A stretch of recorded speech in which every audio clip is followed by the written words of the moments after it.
Deniece Williams, whose hits include Free and Let's Hear It for the Boy, has opened up on her days as a backing singer for musical legend Stevie Wonder.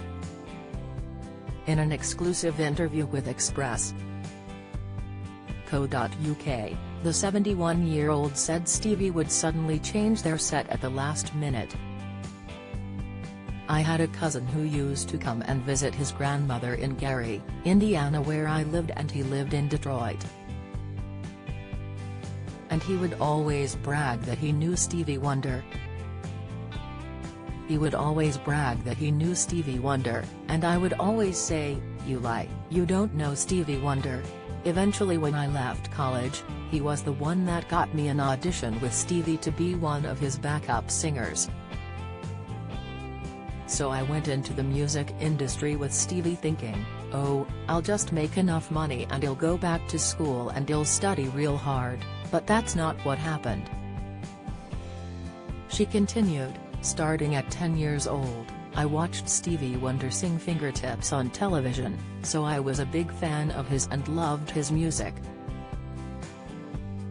So, to be able to first of all get to meet him, and then secondly, to get to audition for him and then travel all over the world with him was just incredible. I think the most powerful lesson I learned from Stevie was poetry plus music equals song, as I was writing a lot of poems and I've always written a lot of poems, even when I was in school I was writing," Deniece added.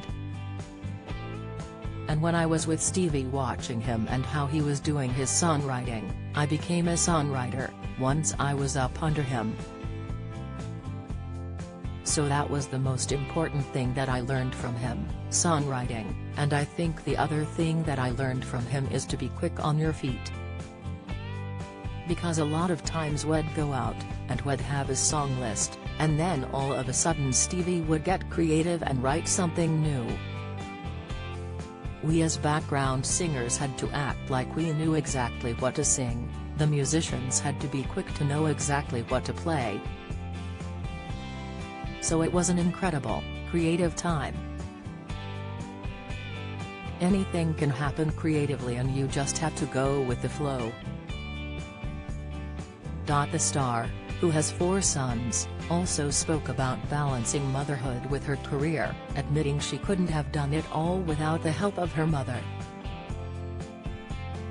"I did step back and take breaks in my career because I wanted to make sure that I was the one that was imparting to my children," she explained. "If my mother had not come out to Los Angeles, I don't know if I would have had my career, because you can't trust your children to just anyone. And so when my mother came out, and helped me with my career, it was just very, incredibly freeing for me to do what I had to do. And then I came home one time, and I asked my eldest son to do something, and he asked my mom, should I? And I thought, that's it, him coming back home for a while. So I took a break, to come back home and be with my children, and am very grateful that I did it that way. It did cost me on occasions, it cost me my career going further, but my children were my first concern, and then my career," she added. In September, Deniece will join Tunde Bayu, the voice of the Lighthouse family, Gwen Dickey, the voice of Rolls-Royce, Alexander O'Neill, Yaki Graham, Janet Kay, and Candice Woodson on the Giants of Soul tour.